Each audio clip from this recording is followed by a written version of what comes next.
बार बार युधिष्ठिर जी कह रहे हैं मैं कितना ज्ञानी हूं, सियार कुत्तों के हार इस शरीर पर आत्मभाव करके मैंने कितना बड़ा विनाश करवा दिया। 18 छोड़ी सेना महाभारत में, 11 कौरव पक्ष में और 7 पांडव पक्ष में। मुझे संतोष नहीं हो रहा आप सबके समझाने पर। भगवान मुस्कुराए और कहा चलो रथ तैयार करो। कहां ले जा रहे?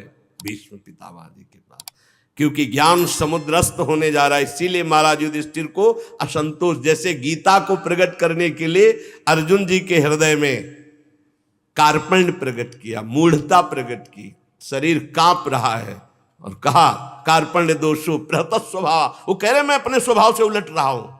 क्यों? क्योंकि गीता अमृत प्रकट होना चाहिए। ऐसे ही भीष्म जी के मुख से समस्त ज्ञान समुद्र को भगवान निकलवाना चाहते हैं। इसलिए युधिष्ठिर को संतोष नहीं हुआ भगवान के भी समझाने पर और श्री कृष्ण द्वैपायन व्यासदेव जी के भी समझाने पर। कहा अच्छा चलो रथ तैयार करो। कहां के लिए प्रभु आज्ञा है? ले चलो हमारे साथ चलो।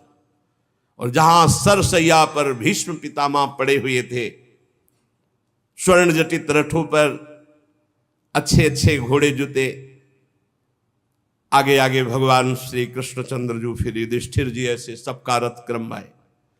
वहां जाके देखा तो मानो स्वयं सूर्य तेजोमय बाणों की सैया पर पड़े हुए, ऐसे भीष्म पितामह बाणों की सैया पर।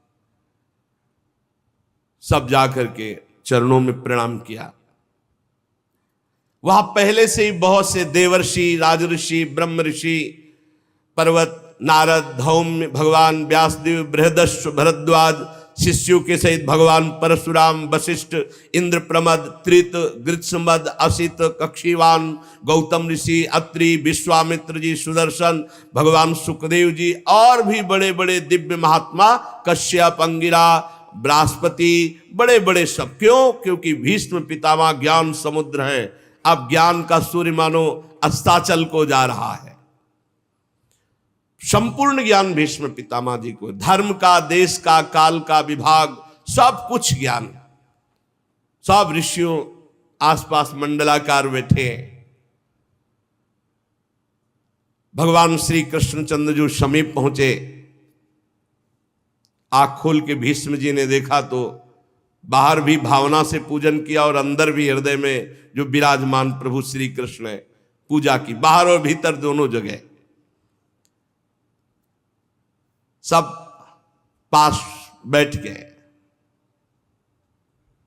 भीष्म पितामह जी की दृष्टि केवल श्री कृष्ण पर है और आंखों से आंसू बह रहे भीष्म पितामह जी के।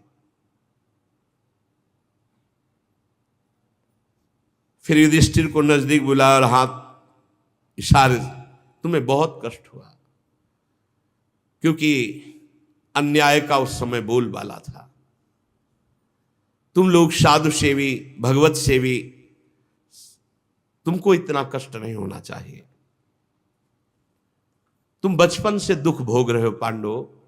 अतिरथी पांडु की मृत्यु के समय तुम्हारी अवस्था बिल्कुल छोटी थी, तब से आज तक तुम्हें कष्ट ही कष्ट झेलना पड़ा।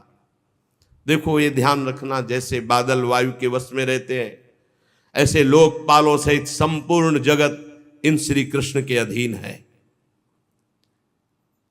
ये काल के भी काल हैं।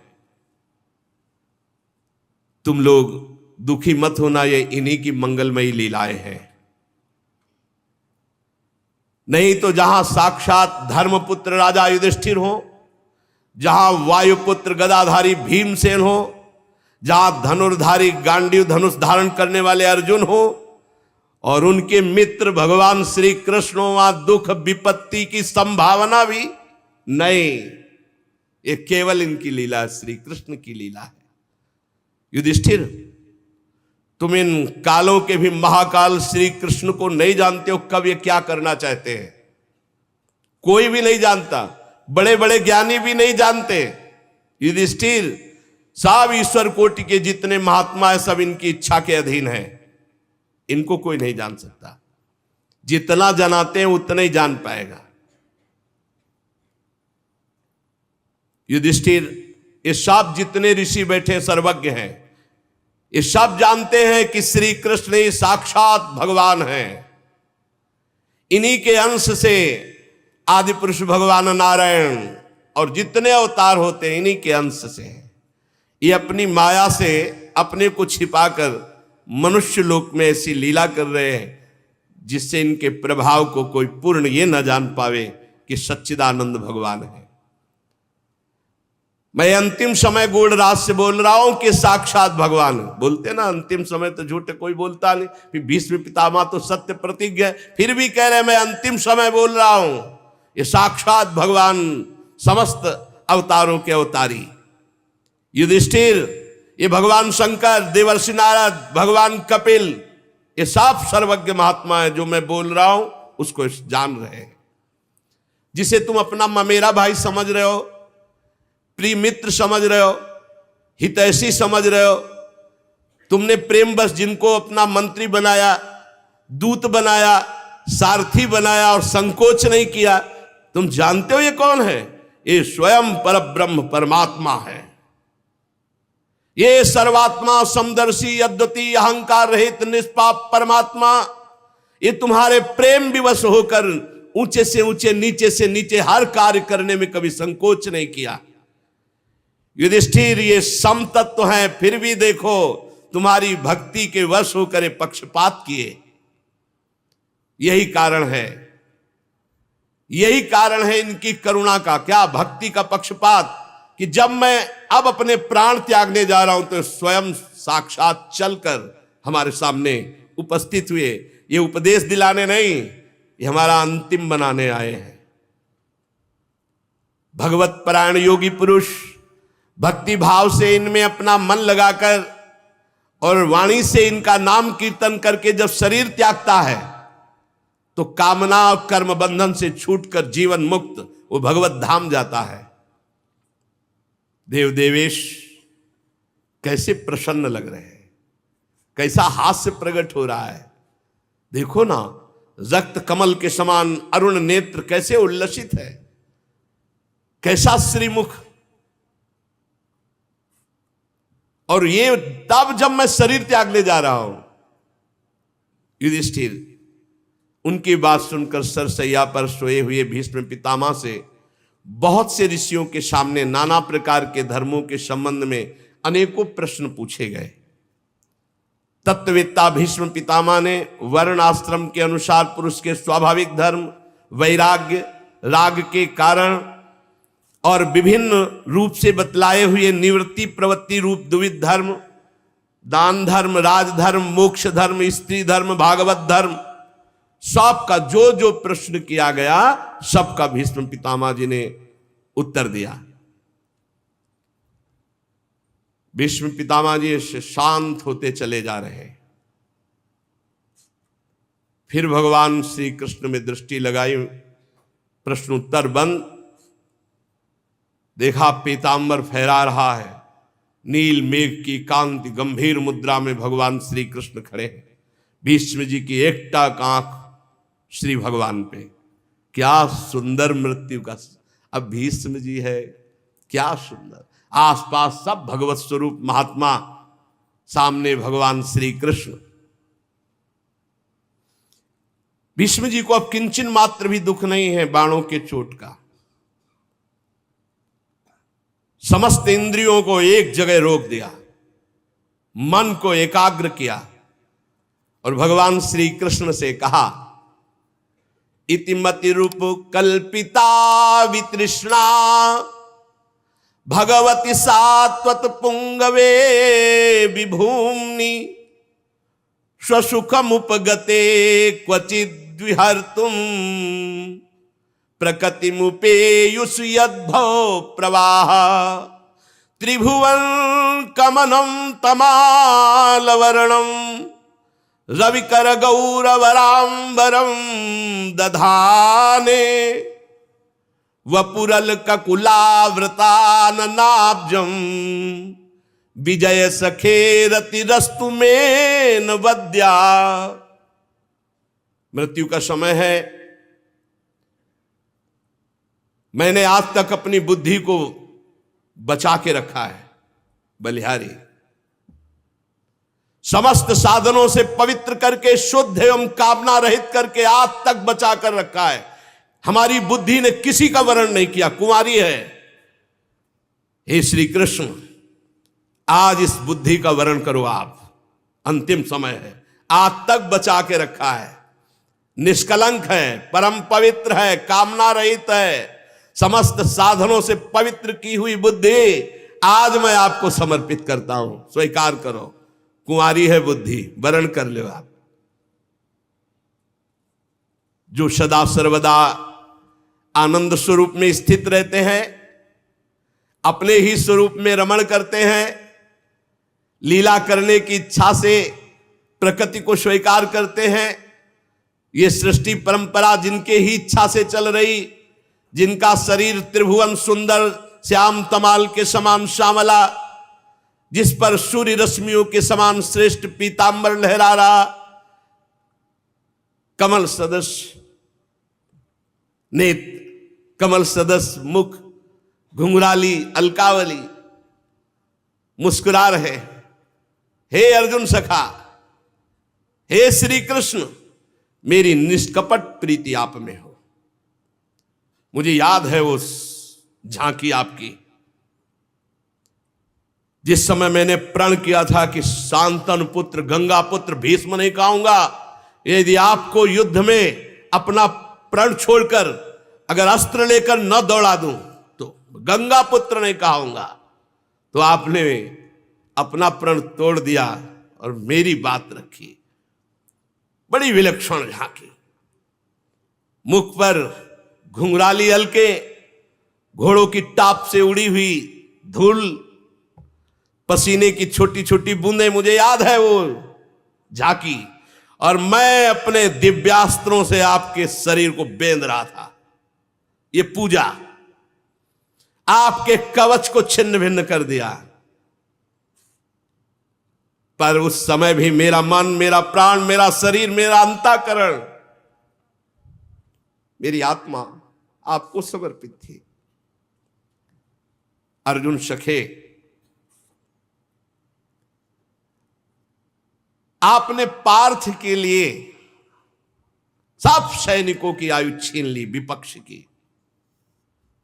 मेरी परम प्रीति है आप में, आज खोल के बोल रहे, मेरी परम। उस समय भी मैं, जिस समय आपको बाण मार रहा था, मेरा जीवन, मेरा प्राण, मेरा आत्मा, मेरा सर्वस्व आप थे, खेल था।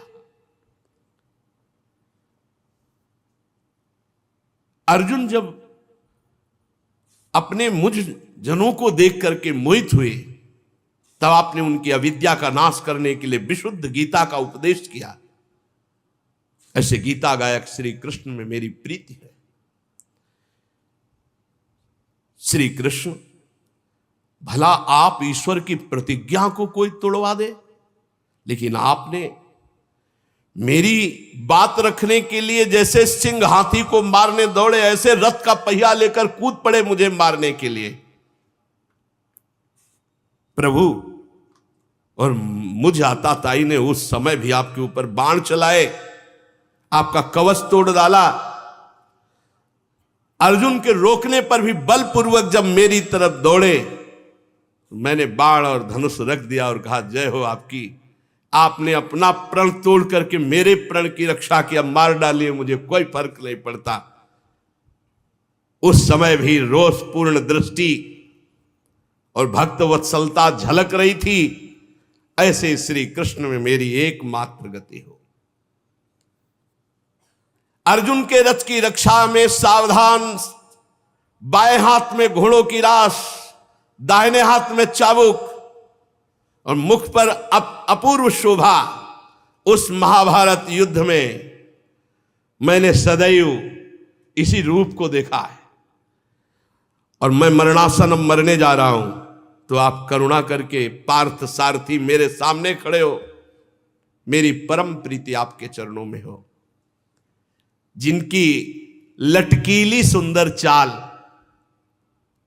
हाव भाव चेष्टाएं, मधुर मुस्कान, प्रेम भरी चितवन, अंतिम समय एकदम गोपियां रासलीला में जो सुख प्राप्त किए, ऐसे श्री कृष्ण का आलिंगन, ऐसे श्री कृष्ण के साथ प्रेमोन्माद से मत वाली होकर नृत्य करना, मैं चिंतन करता हूं सुख का, और ऐसे श्री कृष्ण में मेरी परम प्रीति हो।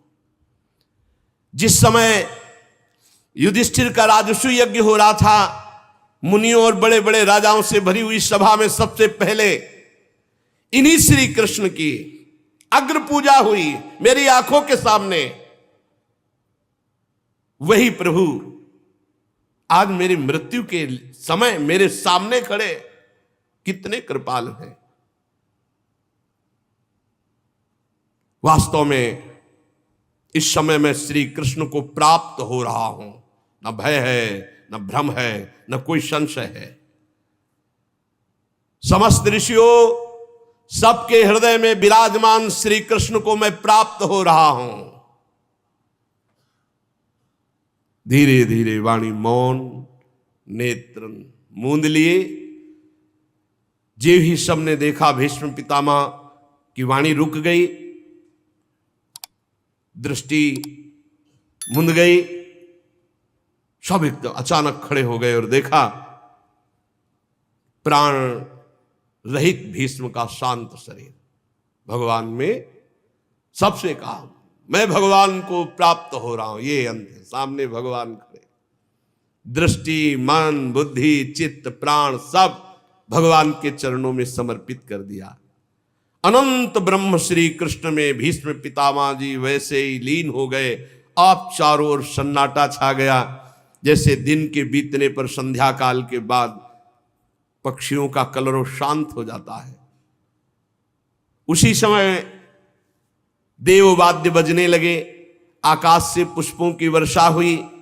भगवान श्री कृष्ण भी शांत गंभीर मुद्रा में, भीष्म जी का जीवन लीला शांत हुई। युधिष्ठिर जी भगवान की आज्ञा के अनुसार अंत्येष्टि संस्कार कराए। मुनियों ने भगवान श्री कृष्ण की पूजा अर्चना वंदना की। फिर सब ऋषिजन अपने अपने आश्रम को लौट गए। शौनक जी ने पूछा, धार्मिक शिरोमणि महाराज युधिष्ठिर ने अपनी पैतृक संपत्ति को हड़प जाने के इच्छुक आताताइयों का नाश करके अपने भाइयों के साथ किस प्रकार से राज्य शासन किया, कौन कौन से काम किए? क्योंकि महाराज युधिष्ठिर की भोगों में तो प्रवृत्ति थी नहीं। सूत जी कहते हैं, संपूर्ण सृष्टि को जीवित करने वाले भगवान श्री हरि कलहाग्नि से दग्ध कुरुवंश को पुनः अंकुरित कर युधिष्ठिर को उनके राज्य सिंहासन पर बैठाकर बहुत प्रसन्न हुए। भीष्म पितामह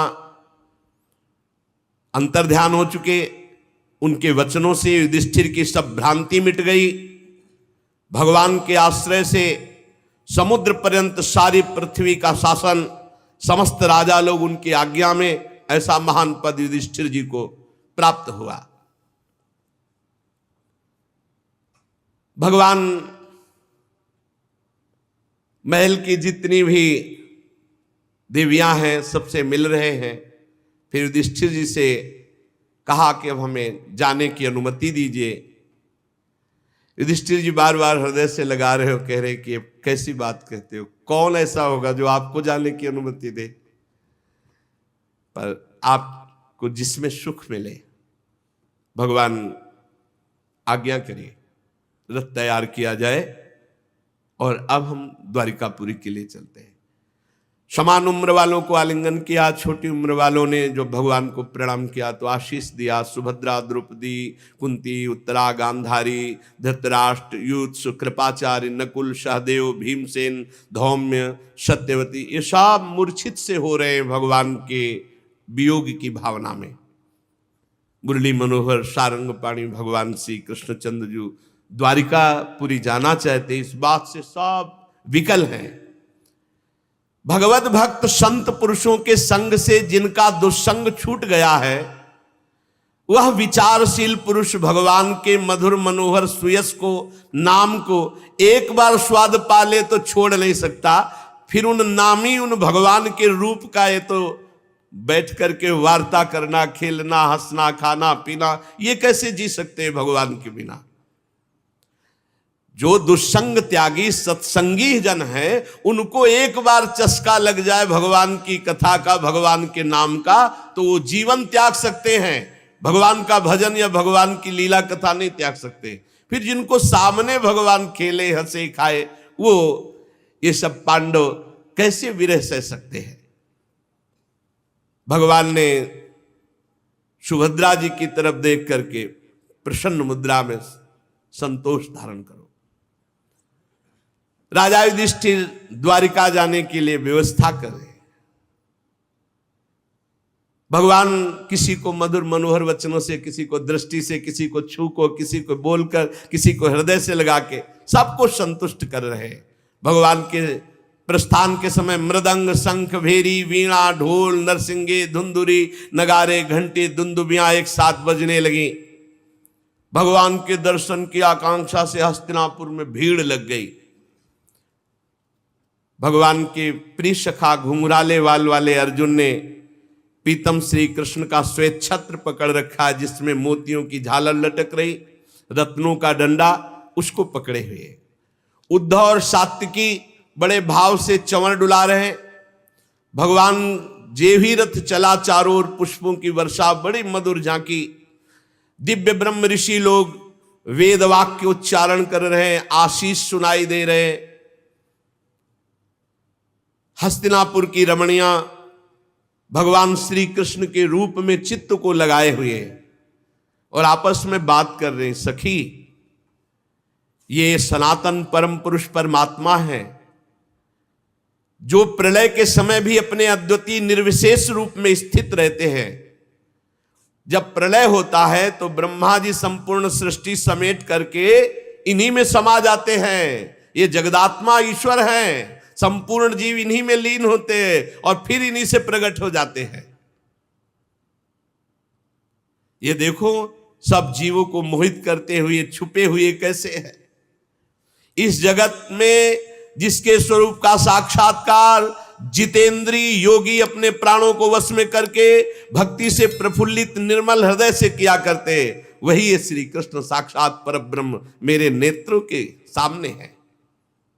सखी, वास्तव में उसी का जीवन धन्य है जिसने इनको देखा, जिसने इनकी सुंदर लीलाओं का गायन और श्रवण किया। जब भगवान की हेतु की कृपा होती, तब लीला गायन, लीला श्रवण, नाम जब, इनमें रुचि होती है।